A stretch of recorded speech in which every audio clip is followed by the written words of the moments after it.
Hello, it is Thursday, June 8th at 4:32 p.m. Eastern Time, USA, in the year 2023. I'm Mitch Miller. This is my video journal. Siri keeps suggesting my notes that I have a long list of notes that I've taken on this phone for each segment of the video journal when it comes to me, and last night a thing came on Euronews about a robotics company out of the Netherlands, so I put it in my notes, and now Siri really wants me to talk about this, so I thought I'd wrap up on an even number of videos, and talk a little bit about that. But before I get into the robotics, I wanted to talk about my trip, my time in Europe, my time in Denmark, when I fled Washington, D.C. and flew to Berlin and made my way into Denmark. I hope Europe welcomes me back. I hope I don't have issue entering the European Union. It's been 6 years since I was over there harassing the wealthy people of Europe, begging them to give me $100 so that I could live decently. I spent a lot of time at Toos and Fru. I spent many nights there when I wasn't supposed to be sleeping there. It's hard to sleep when you're trying to sleep in a place where you're not really supposed to be. But I spent many after-hours time there.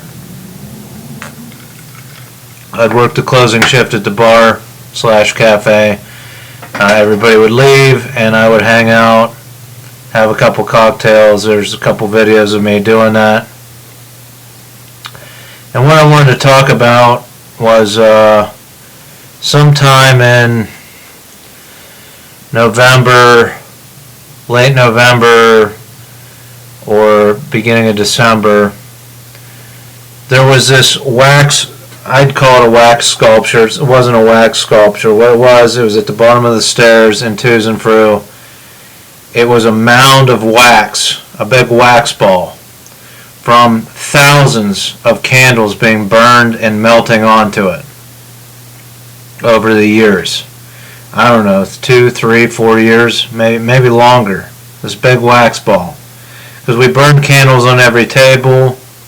There were little Danish flags on every table too. But I assume people burned a candle in this holder. There was like a pipe holder inside of this wax mound, and I'll explain how I know that. The one night after hours, late night, I'd been there for couple months, noticed this wax thing. I was in there alone, and all of a sudden a big pop, like a gunshot almost, and like half of the wax mound just fell to the ground and shattered, and I had to clean that up, saw the pipe inside, and probably some people at Toos and Fru thought I broke that maliciously on purpose, just like one of their steins, their giant beer steins, got shattered when I was doing dishes the one night. It fell off the rack. It was not placed in a good place. I'm sure I got blamed for a lot of stuff. There was good things that I did. I figured out how to use their brand new industrial, well, it was secondhand, but and professional cook stove. We couldn't figure out how to start the oven, and eventually I figured out that you have to have the one burner lit on top in order for the oven to work. Took a while to figure that out. Of course, I volunteered at the soup kitchen every week. We cooked a bunch of soup. I chopped a bunch of vegetables. My job was to go with the nice ladies that made the soups and had the vision in mind. They would go get the ingredients. I didn't know what anything said in the grocery store, so I wasn't very much help finding ingredients.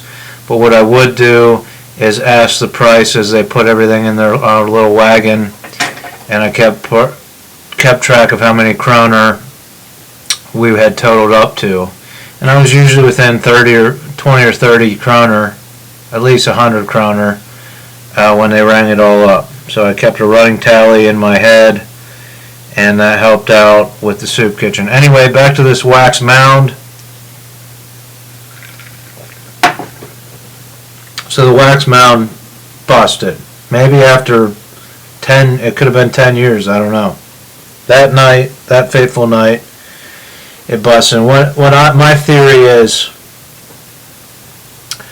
that the SOBs found me. The Society of Billionaires found where I was staying, right? Or the supercomputers, or the artificial intelligence, or the government supercomputers, or whatever. And they finally figured out where I spent most of my time, and they concentrated that microwave beam, that solid energy beam, that concentrated wireless field onto Tusenfrüh that night. Or maybe it started a couple nights before that. And the vibrations and the energy hitting that metal pipe holder thing fractured the wax after so many years. Because this is thousands of candles, tens of thousands of candles, all the wax intermixed and melted and meshed together. So what would cause a fissure like that, and just the pure density of the wax ball? So that's my theory. The psychosis started slightly after. Now, I had been off my medication for quite a while, half a year. But after that point, the psychosis really sunk in, and I started to get more and more difficult to deal with. And I was definitely zoned out and having trouble sleeping a lot more. So that's my theory about the wax ball and how things in our environment can tell us when these magical wireless waves are pointed down at us, just like my alarm clock in my bedroom giving feedback. Different things can tip you off, just like my little radio that didn't work that I put in front of a TV and there was a bunch of feedback, just like my little handheld radio thing that I put in front of the Apple symbol on my wife's old Apple desktop computer, and all the feedback came through that little Apple, and I wrote a short story about that. Right? Different devices pick up that feedback, and I don't know how to express. I can prove that there are waves coming out of your TV. There are waves coming out of your computers. There probably doesn't have to be.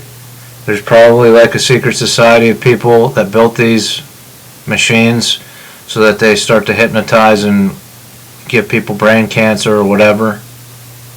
Right? We can probably, like when we had cathode ray tube TVs, there were electrons being fired and heating up the little elements on the screen, which made the picture.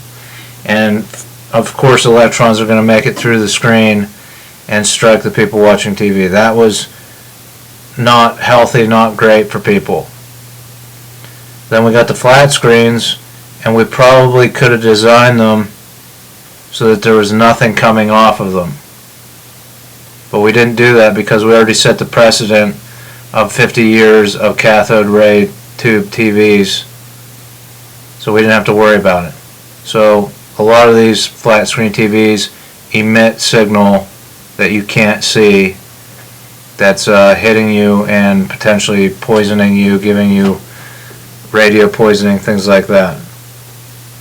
I tried to show my grandma and grandpa on their TV by putting my little handheld radio with headphones and said, look at all this stuff striking this right here, and they listened and they didn't know what to make of it.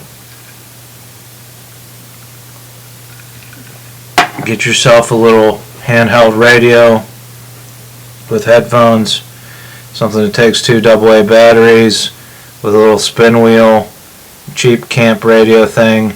Set it to a station that doesn't come in, set it to a white noise station, then put it in front of your computer and your TV, and you'll see that there's feedback that you can hear through that radio, through those transistors, through that. There's feedback hitting those computer chips in those simple radios. Could we design electronics that emit nothing except this visual image that we see? I'm sure we could, but we don't do that. Why? How harmful is this stuff for us? Again, the testing's not there. We're not doing the testing. Anyhow, on to the robotics company, Lely, L-E-L-Y, of the Netherlands. They have developed robots for a robotic dairy farm, an automatic milking robot, a robot that follows the cows around and cleans up their manure, and other robots that work in the barn. It's a good system. The cows, when they feel they need to be milked, walk up to the automatic milker and get milked rather than forcing them to milk at certain times of the day. So it's probably healthier for the cows. But they're already developing these robots, right? And if we have dairy farms with this technology, it'd be easy to convince them to put the metal band around the udders of the cows and emit wireless waves in the barn, because the robots are probably already working off of that. And then we can do a long-term study into if breast cancer, mammary glands become cancerous because of wireless feedback and underwires near the mammary glands. So I'm not going to pitch that to Lely right away. That's something we can work on down the line. What I am going to do when I get to Dulles, when I get to Washington, D.C. airport, I'm probably going to pull my laptop out and I'm probably going to draft a letter to Lely without looking into the company's website or anything until I get to Amsterdam. I'm just going to draft a letter briefly explaining the mine bomb sniffing robots, the mine finding robots, right, that can pick up manure, and how that evolves and how we use methane to the whole thing I explained.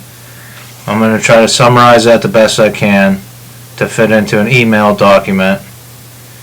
And then I'm going to explain that we can I have further ideas of how to teach them how to dig the mines out, which is our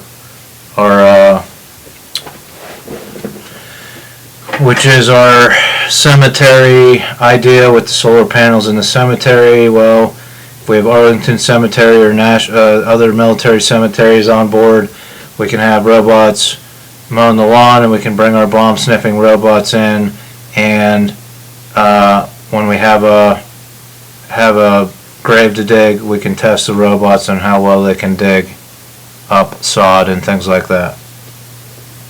So that's another phase of my robot program, but first it's going to be focused on manure collecting robots that can also be retrofitted for mining, for finding mines that either humans dig up by hand or some other technology. So that's my plan. I'm going to reach out to Lely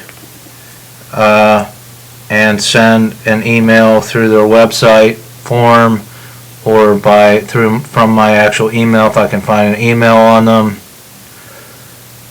when I get to the hotel in Amsterdam at some point. I mean, usually when you're traveling, you're busy with an itinerary, and when I get some downtime, I'll look it up, and from the Netherlands I will send this proposal to a Netherlands company, and hopefully we can work together and develop this robotics program.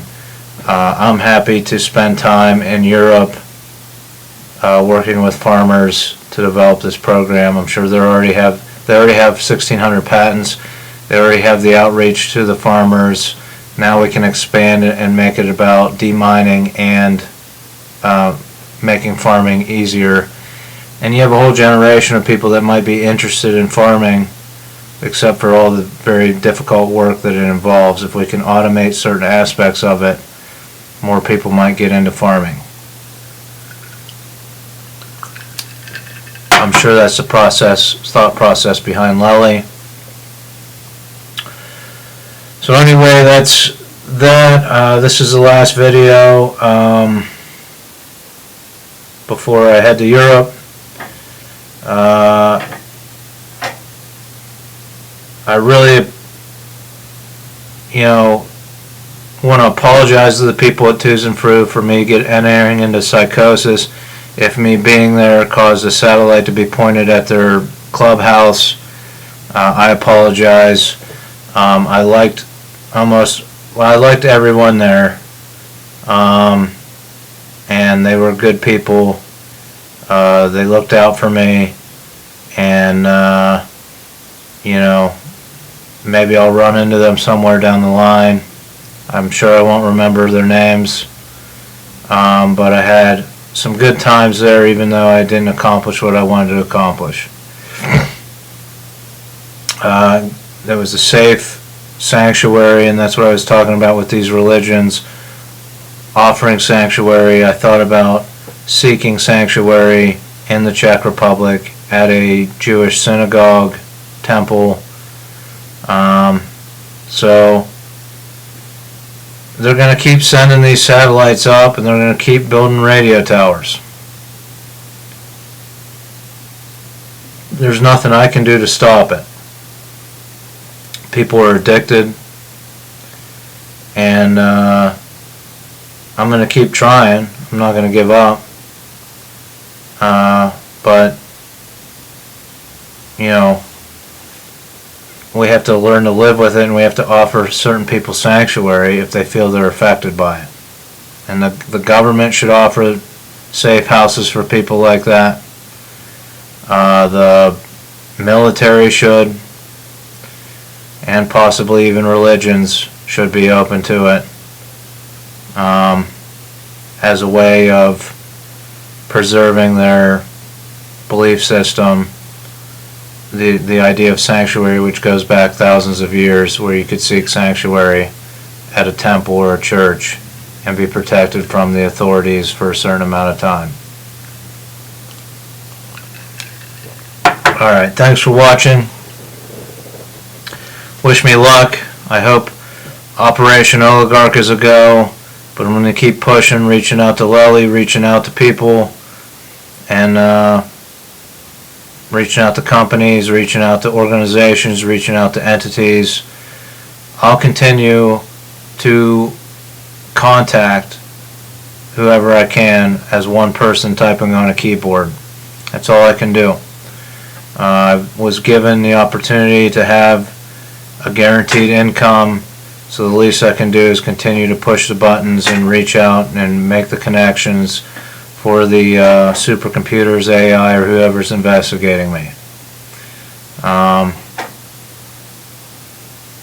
So the least that happens is that, like some of the senators I reached out to, I get a staff-generated or computer-generated response.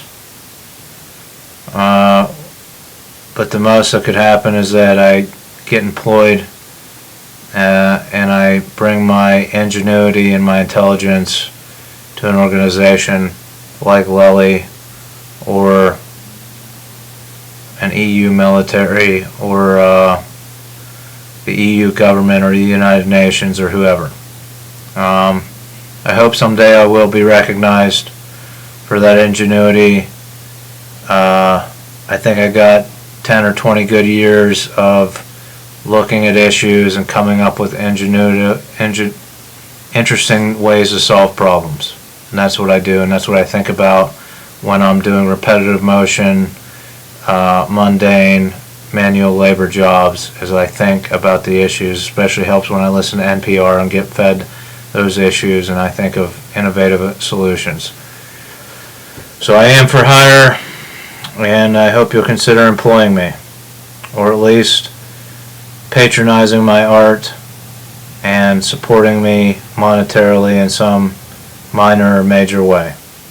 Thanks for watching, and I'll see you in a couple weeks.